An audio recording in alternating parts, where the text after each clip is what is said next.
말씀을 선포하고 함께 듣도록 하겠습니다. 강팍한 마음, 발음하기 좀 힘듭니다. 강팍한 마음. 요즘 의학계를 보면 내과나 일반 외과와 같이 환자들의 생명을 구하는 것과 같은 그런 의사들이 원하는 것보다는 삶의 질을 높일 수 있는 피부과나 아니면 성형외과 아니면 이비인후과를 선호하는 의사들이 많다고 합니다. 그래서 젊은 의사들한테 선택을 하라고 할 때 무슨 외과 의사, 흉부외과 뭐 이런 것보다는 이쪽 삶의 질을 높일 수 있는 성형외과, 이비인후과, 피부과를 선택을 한다고 합니다. 그 이유 중에 하나가 외모를 중요시하는 현대사회의 요구 때문에 그렇습니다. 외모를 중시하는 현대사회의 요구. 또 한 가지는 내과나 외과보다는 성형외과나 이비인후과나 피부과 의사들이 일을 좀 덜 하고 그들보다 돈을 더 많이 벌기 때문에 그렇습니다. 예를 들면 내과나 외과 의사가 당뇨병, 고혈압 환자를 치료해서 버는 돈이 100불이라고 한다면 성형외과나 피부과, 이비인후과 사람들은 그냥 사람한테 보톡스 한 대 놔주고 2,000불을 본다고 합니다. 그러니 여러분, 새로운 의사들이 어디로 갈까요? 당연히 삶의 질을 높이는 외모 중심의 과로 가게 되어 있습니다. 그래서 그런지 세계에서 성형외과 의사가 제일 많은 곳이 한국입니다. 1위입니다. 2위보다 거반 40%가 많습니다. 미국은 한국이 42명인데 미국 한 19명 정도 됩니다. 일본은 한 18명 정도 되고 중국은 얼마일까요? 한 2명 정도 됩니다. 그렇게 차이가 납니다. 그래서 중국 사람들이 한국에 와서 성형수술을 하고 그렇지 않습니까? 우리가 성형외과라고 한다면은 그냥 예전에는 그냥 흉터 정도를 감싸주는 그런 병원으로 생각했었는데 지금은 사람을 완전히 바꾸어 버릴 만큼 기술이 발전했습니다. 고쳐서 지금보다 나아진다면, 예뻐진다면 남녀노소 불문하고 자신을 고치는 세상이 되어버렸습니다. 그래서 앞으로는 어쩌면 부모와 자식 간의 친자 관계를 확인하는 DNA 검사가 아주 폭주할지도 그럴지도 모르는 세상이 올 것 같습니다. 왜냐하면 가만히 보니까 내 부모를 닮은 사람이 별로 없습니다. 완전히 바꿔버렸으니까. 외모를 중시하는 세상이지요. 또 외모와 상관없는 상황에서도 그것을 우선적으로 적용하는 세상이 되어버렸습니다. 잘못된 것이죠. 그런데 세상이 그런 쪽으로 뿌리를 내리고 있습니다. 그래서 너나 할 것 없이 외모 지상주의가 되었습니다. 여러분, 요즘 외모 잘난 사람들 얼마나 많습니까?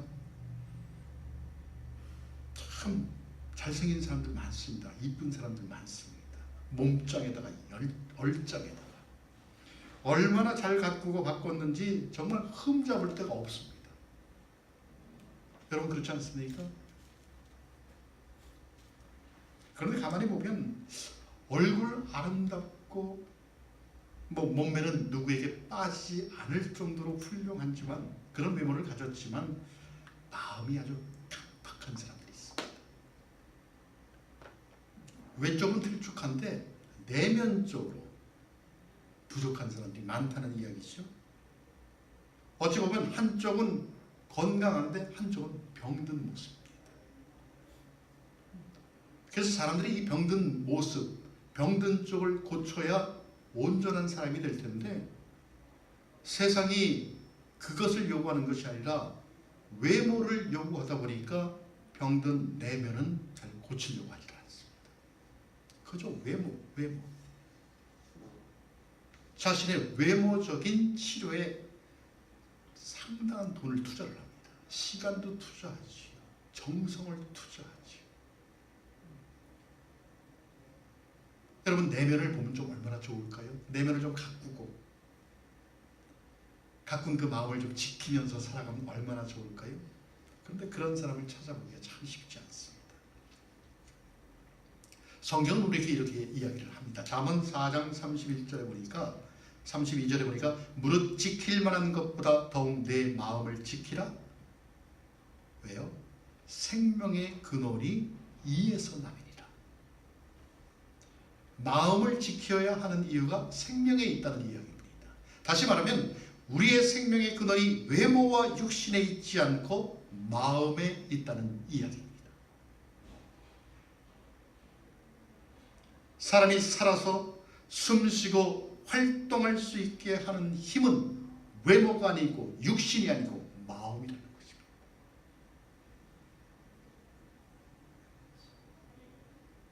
그런데 이 마음을 잘 고치지 않습니다. 왜요? 마음이 강팍해졌기 때문에 그렇습니다. 강팍하다는 마음은 딱딱하다는 뜻입니다. 딱딱하면 어떻습니까? 타치를 해도 감각이 없습니다. 딱딱하니까 어떻습니까? 찔러도 들어가지를 않습니다. 여러분, 감각이 없는 대표적인 병 중에 하나가 간경화입니다. 간경화. 이 병에 걸리면 부드러웠던 간이 딱딱해집니다. 간이 아니지요.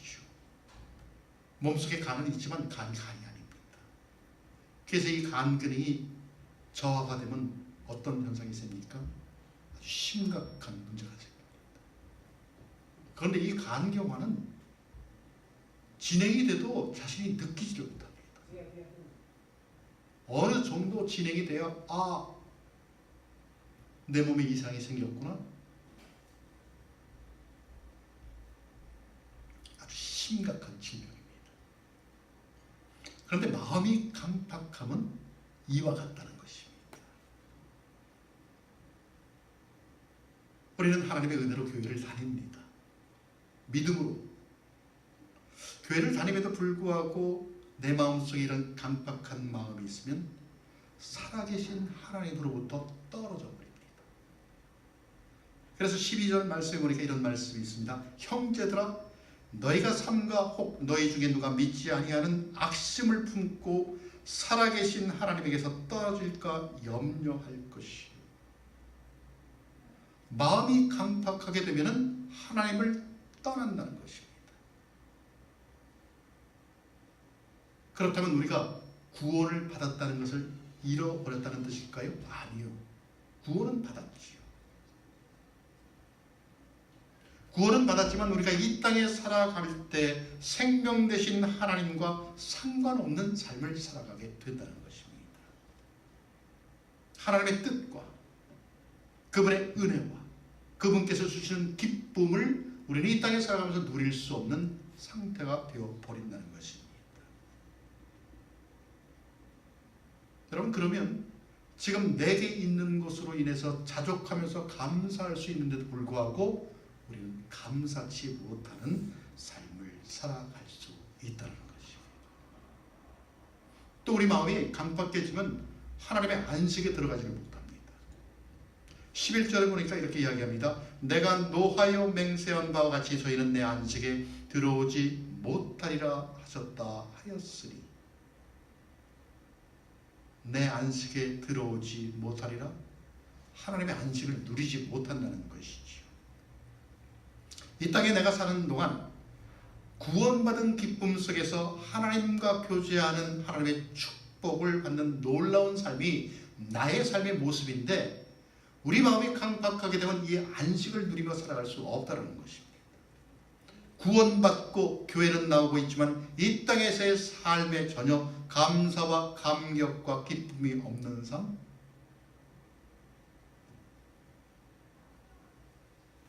우리 마음이 강팍하게 될 때 생겨나는 무시한 결과입니다. 그래서 그 결과는 믿지 않는 사람과 똑같습니다. 나는 믿는다고 하면서 교회는 나오는데도 불구하고 내 삶의 모습은 믿지 않는 세상 사람들과 똑같습니다. 가끔 기뻐하지요. 왜 기뻐합니까? 뭐 사업이 잘 돼서, 뭐 자녀가 잘 돼서, 내가 바라는 것이 이루어져서 기뻐합니다. 또 낙심하지요. 왜요? 사업이 잘 안 돼서, 자녀가 말썽을 부려서, 내가 원하는 것이 잘 이루어지지 않을 때 낙심합니다. 세상 사람과 똑같습니다. 그러면 여러분, 우리는 믿는다고 하는데 왜 이런 현상이 생길까요? 원인이 무엇일까요? 왜 내 마음이 믿는데도 불구하고 강팍해질까요? 오늘 본문의 말씀에 보니까 첫째는 마음이 미혹되기 때문에 그렇습니다. 10절에 보니까 이런 말씀이 있습니다. 그러므로 내가 이 세대를 노하여 가로되 저희가 항상 마음이 미혹되어 내 길을 알지 못하는도다 하였고,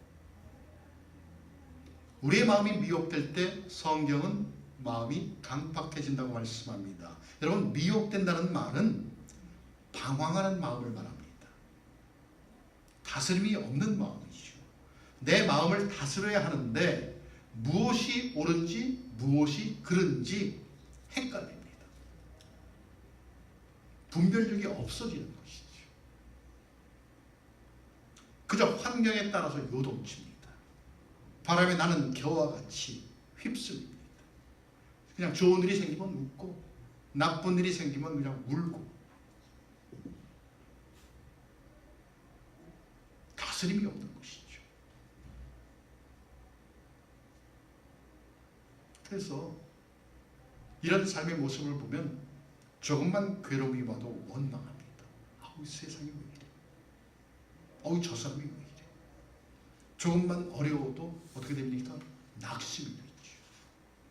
그러면서 내 삶에 짜증이 생깁니다. 사실은 내 마음이 강팍해서 그런 것입니다. 여러분, 이스라엘 백성들이 그랬습니다. 이스라엘 백성들이 애굽을 탈출하여 광야를 지날 때 물이 떨어진 사건이 있습니다. 여러분 기억하시죠? 그래서 모세를 원망합니다. 우리를 왜 애굽에서 데리고 나왔냐고. 그냥 거기 있으면 편하게 노예지만 먹고 사는데 지장이 없는데 왜 우리를 그 애굽 땅에서 데리고 나왔냐고. 여러분, 분명히 이스라엘 백성들은 430년의 노예 생활을 벗어났습니다. 그래서 기쁨을 맛보았습니다. 홍해를 건널 수 없는데도 불구하고 하나님의 간섭하심에 따라서 홍해가 갈라지는 역사가 일어나고 백성들은 건넜는데 애굽 군대는 물속에 수장되는 것을 눈으로 보았습니다. 체험한 것이죠. 그런데도 불구하고 지금 현실이 주는 어려움 때문에 모세를 원망합니다. 모세야, 우리를 어찌하여 애굽에 그냥 두지 않고 이곳까지 데리고 와서 목말라 죽게 하느냐. 원망하고 짜증. 하도 백성들이 원망하고 짜증내니까 모세가 너무 괴로워서 하나님 앞에 이렇게 부르짖습니다. 하나님, 내가 이 백성에게 어떻게 하리이까? 너무 괴로우니까 모세가 그렇게 하나님께 부르짖습니다. 그때 하나님이 짠 하고 나타나셔서 아주 신기한 해결책을 주십니다. 여러분, 애굽을 이스라엘 백성들이 탈출할 때 그냥 탈출했습니까? 아니요. 애굽의 바로 왕이 막았습니다. 왜? 마음이 강팍해서. 마음이 강팍하니까 분명히 내 보내야 되는데도 불구하고 나가지 못하게 막습니다. 그랬더니 하나님께서 무엇을 합니까? 10가지 재앙을 내립니다. 그 재앙 중에 첫 번째가 무엇입니까? 물이 피로 변하는 사건입니다. 모세야, 갖고 있는 지팡이로 물에 들이오라 했더니 나일강 물이 피로 변했습니다. 피로 변하니까 어떻게 됩니까? 먹을 수 없죠. 그때 사용했던 지팡이로 하나님께서 내 앞에 있는 반석을 치라고 명령을 합니다. 반석을 치니까 어떻게 됩니까? 물이 솟아나왔죠. 솟아나와서 백성들의 목을 죽였습니다.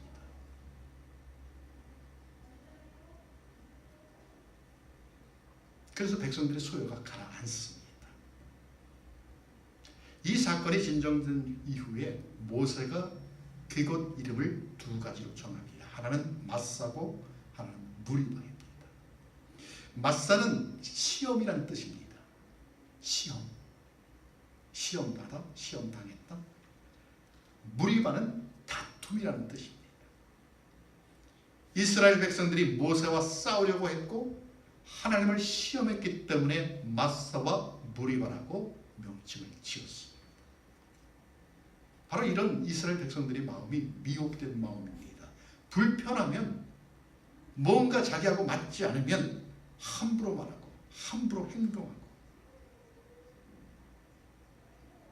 잘될 때는 모르지만 어려움에 닥치면 자신의 모습을 그대로 나타내려는 사람들입니다. 이것이 바로 미혹된 마음입니다. 우리가 신앙생활하면서도 하나님이 계신가? 믿음 생활에도 아무 소용없네. 하나님을 원망하지요. 마사와 무리바. 여러분, 우리는 신앙생활을 오래 했음에도 불구하고 10년, 20년, 5년, 30년, 40년, 50년 죽을 때까지도 이런 현상에 처해질 수 있습니다. 만약에 우리 마음속에 이런 현상이 생긴다는 것을 우리가 인지한다면 우리는 우리 자신을 한번 점검해 보아야 합니다. 저도 가끔 그런 현상이 생깁니다. 왜냐하면 계속해서 우리가 이런 마음을 갖고 있으면, 이런 미혹된 마음을 갖고 있으면 언젠가는 해결되지 않는 간경화와 같은 병처럼 딱딱하게 우리 마음이 굳어져 버리기 때문에 그렇습니다. 성경이 이것을 경고하는 거죠. 성경이 이것을 경고하는 것입니다. 믿음에 관계없습니다. 또 마음이 강팍해지는 이유는 하나님을 믿지 못할 때 이런 현상이 생깁니다. 불신이죠. 하나님을 믿지 못하는 것. 12절 보니까 형제들아 너희가 삼가고 너희 중에 누가 믿지 아니하는 악심을 품고 살아계신 하나님에게서 떨어질까 염려할 것이요. 우리가 하나님을 믿지 못할 때, 하나님을 의뢰하지 못할 때, 하나님을 신뢰하지 못할 때 우리의 마음이 강팍해진다고 성경은 말씀합니다. 민수기 14장에 보면 그런 내용이 있습니다. 애굽을 탈출하여서 백성들이 가나안 땅을 가야 하는데 그 가나안 땅을 가기 전에 정탐꾼을 보냅니다. 몇 명을 보냅니까? 12명이죠. 각 지파에서 한 사람씩 12명을 가나안 정탐꾼으로 보냈다가 돌아와서 그들이 보고하는 내용이 민수기 14장에 있습니다. 그런데 갔다 와서 12명 중에 10명이 이렇게 이야기를 합니다. 그 땅은 우리를 삼키는 땅이야. 그리고 그 땅은 늪이야. 늪. 거기 가면 다 죽어. 또 그 땅 사람들이 얼마나 건장한지 얼마나 거대한지 우리는 그 사람들에 비하면 메뚜기 같아. 자신들을 그렇게 평화합니다. 그러니 우리는 그곳에 갈 수 없어 라고 부정적인 보고를 합니다. 12명 중에 10명이 그렇게 보고를 합니다. 그랬더니 이스라엘 백성들이 대성통곡을 합니다. 낙담을 한 것이죠. 부정적인 보고를 듣고 나니까 거기에 어떻게 가나. 거기엔 거인들이 많다고 하는데 그래서 갈 수 없다고 하는데 지도자인 모세를 원망하고 아론을 또 원망합니다. 불신한 것이죠. 그러자 여호수아와 갈렙이 12명 중에 2명이 아니야. 저 얘기는 잘못된 얘기야. 거기는 우리들의 발이야. 우리가 거기 들어가면 그 땅을 얻을 수 있어. 낙심하지 마. 두 명이 그랬습니다. 여호수아와 갈렙. 긍정적인 이야기를 합니다. 10명은 현실적인 환경을 보았고 2명인 여호수아와 갈렙은 하나님의 약속의 말씀을 믿었습니다. 내가 저들보다 건강해서가 아니라, 우리의 무기가 저들보다 더 훌륭해서가 아니라, 우리의 군사 숫자가 저들보다 더 많아서가 아니라 하나님이 저 땅을 우리에게로 약속하신 그 말씀 때문에, 그 말씀을 믿기에 여호수아 갈렙은 들어가기만 하면 저 땅을 차지할 수 있다라고 보고를 한 것입니다. 그랬더니 그때 대성통곡을 하며 울던 백성들이 손에 돌을 잡고 여호수아 갈렙을 쳐 죽이려고 합니다. 그 순간 하나님이 나타나서 이렇게 선포합니다. 너희가 그 땅을 탐지한 날 40일, 하루를 1년으로 계산해서 40년 동안 너희들은 광야에서 방황할 것이라.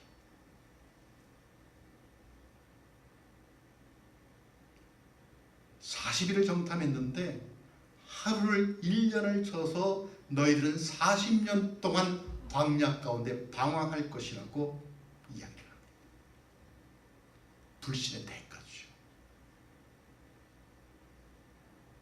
그래서 여러분, 여호수아와 갈렙을 제외한 나머지 이스라엘 백성들은 모조리 다 광야에서 죽었습니다. 가나안 땅에 들어가지 못했습니다. 그냥 40년 동안 광야를 헤매다 그 광야에서 죽은 것이죠. 아무도 가나안 땅에 들어가지 못했습니다. 불신의 대가가 이렇게 엄청납니다. 그래서 여러분, 우리는 하나님의 말씀, 하나님의 약속의 말씀을 신뢰해야 합니다. 믿어야 합니다.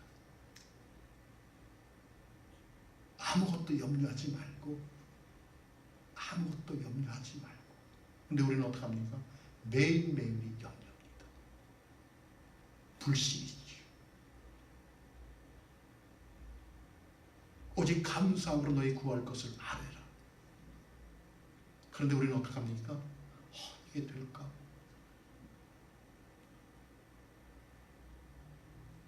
지금 내 모양을 보니 이게 가능할까? 지금 내 교회를 보니 가능할까?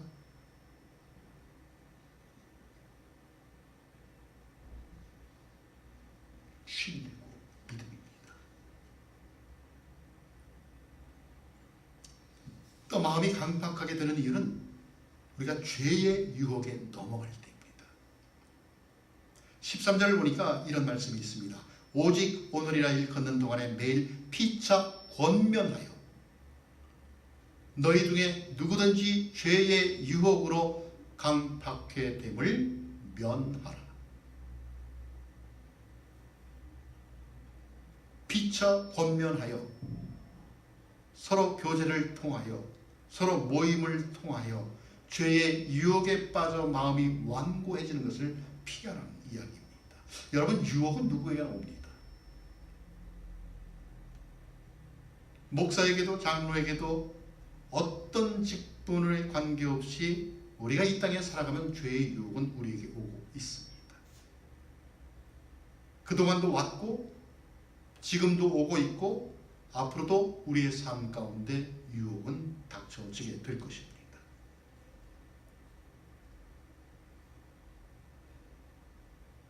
그러나 우리가 그 죄의 유혹에 넘어질 수 있습니다. 넘어지지만 다시 일어나서 회개하고 하나님 앞에 고백하면 어떻게 됩니까? 그 죄가 사해지죠.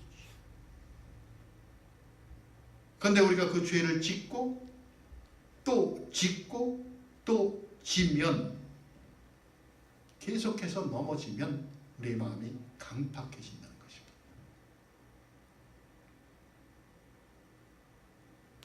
아무리 교회를 다녀도, 아무리 오랫동안 신앙생활을 해도 마찬가지입니다. 마음이 딱딱해지는 것이죠. 여러분, 마음이 딱딱해지면 웬만한 말로 움직이지 않습니다. 여러분, 내 마음이 딱딱한데 누구의 말이 들어옵니까? 안 들어옵니다.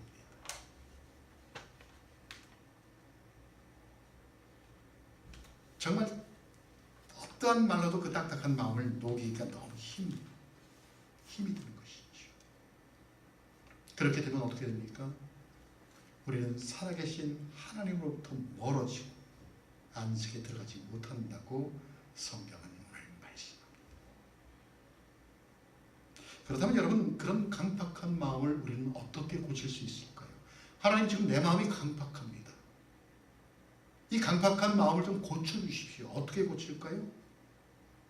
첫째는 말씀을 들어야 합니다. 말씀을 들어야 되는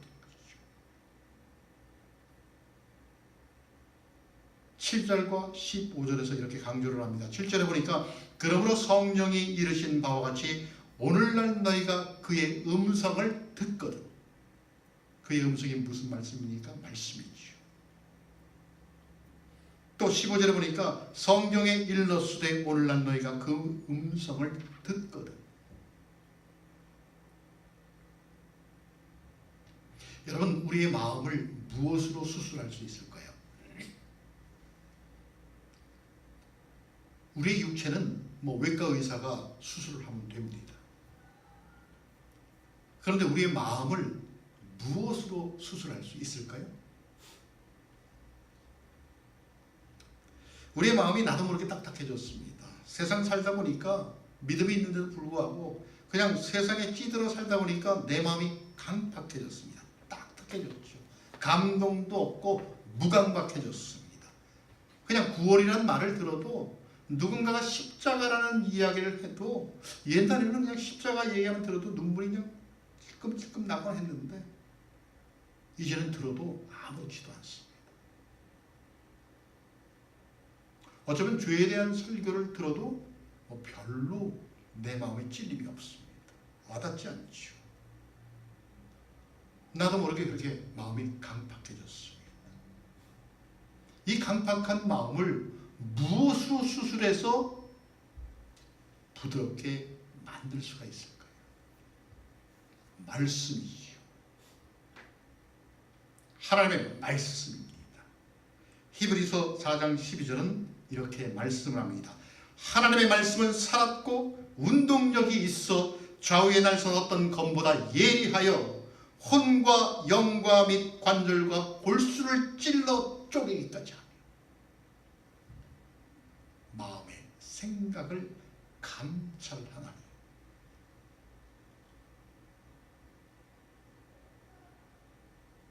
말씀이 우리의 생각과 뜻을 감찰한다고 이야기합니다. 여러분, 하나님의 말씀이 우리의 마음을 수술하는 줄로 믿습니다. 외과 의사의 수술칼이 우리의 육신을 수술하지만 하나님의 말씀이 우리의 마음을 수술하는 줄로 믿습니다.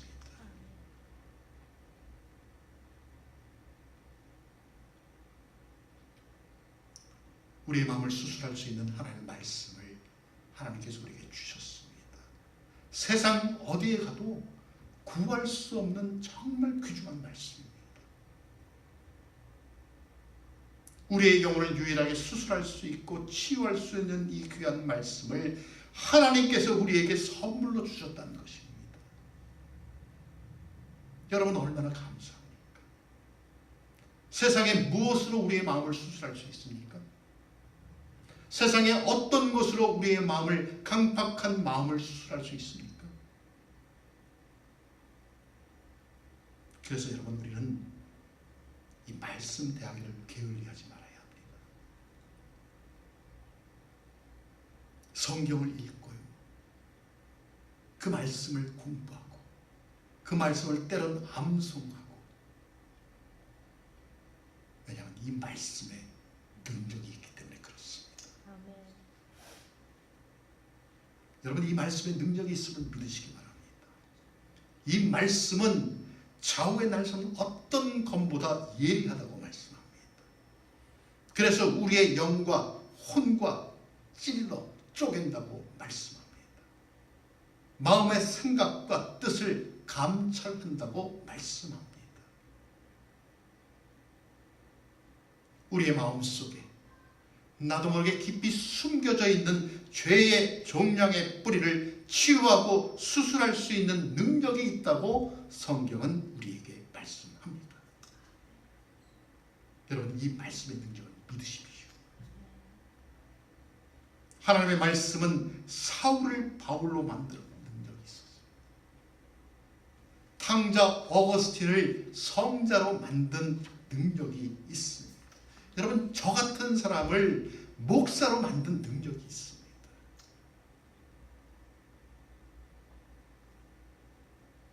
혹시 여러분 마음속에 잘못된 습관으로 인해서 고민하고 계신 분 계십니까? 혹시 마음이 강팍해진 분 계십니까?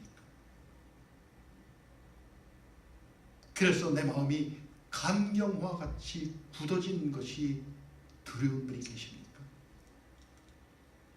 여러분, 그렇다면 하나님의 말씀 안으로 들어와야 합니다.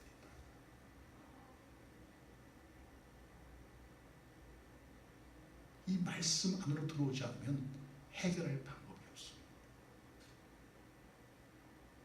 그리고 이 말씀을 믿어야 합니다. 아멘. 형제들아, 너희가 삼가옥 너희 중에 누가 믿지 아니하는 악심을 품고 살아계신 하나님을 떠나지 마라.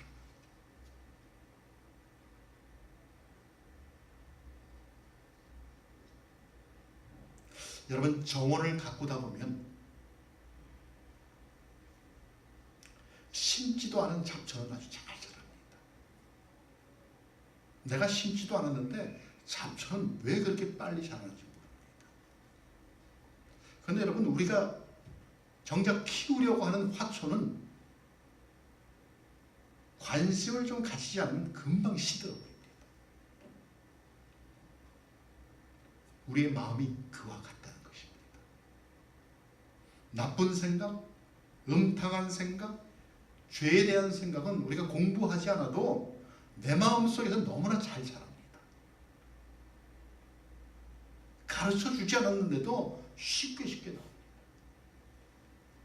그런데 좋은 생각, 사랑해야 되는 것, 신앙에 대한 것, 화를 내지 않아야 되는 것, 절제해야 되는 것, 여러분, 이런 것은 신경 안 쓰면 어떻게 됩니까?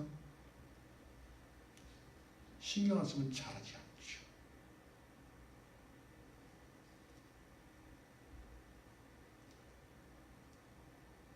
이런 마음이 우리에게서 나타내기 위해서는 애쓰는 마음이 있어야 된다는 것입니다. 그래야 우리의 강팍한 마음을 고칠 수 있다는 것이. 그래서 여러분, 우리는 교회 생활하면서 피차 권면해야 합니다.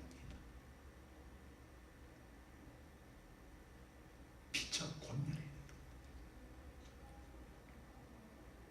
교회가 왜 존재하는가? 교회가 왜 존재하는가? 권면하기 위해서입니다. 서로에 대한 권면을 통하여 극단을 피하고 중용을 취하고 온유하고 겸손한 마음을 가지며 부드러운 쪽으로, 온유한 쪽으로 자꾸 의식적으로 나아가는 것이죠. 여러분, 믿음 생활도 그렇습니다. 내가 가만히 있으면 내 믿음이 그냥 자라나요? 자라지 않죠. 의식적으로 노력을 해야 됩니다. 우리의 강팍한 마음도 마찬가지라는 이야기입니다. 가만히 있으면 내 강팍한 마음이 부드러워지나요? 아니죠. 노력해야죠. 여러분, 아무리 세상이 외모를 중요시하는 세상이라도, 그래서 정말 내 외모를 출중하게, 정말 훌륭하게 바꿔놔도 마음이 강팍하면 그 강팍한 마음이 바뀌어진 내 외모를 통하여 드러납니다.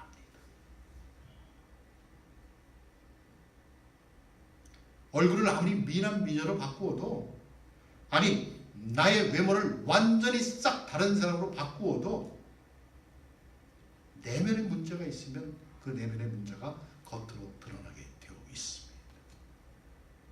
여러분, 얼굴이 좀 못생기면 어떻습니까? 몸매가 좀 따지면 어떻습니까?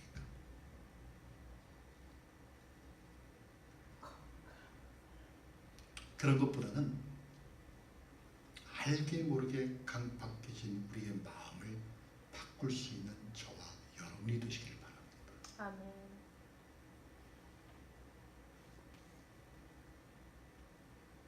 남에게 보여지는 교회보다는 하나님이 바라시는 교회가 되기를 바랍니다. 하나님, 내 마음속에 잡초가 자랐습니다. 내 마음속에 미움이 싹트고 있습니다. 내 마음속에 시기가 자라고 있습니다. 그래서 하나님, 나 지금 시험이 들었습니다. 어찌하면 좋겠습니까? 도와주세요라고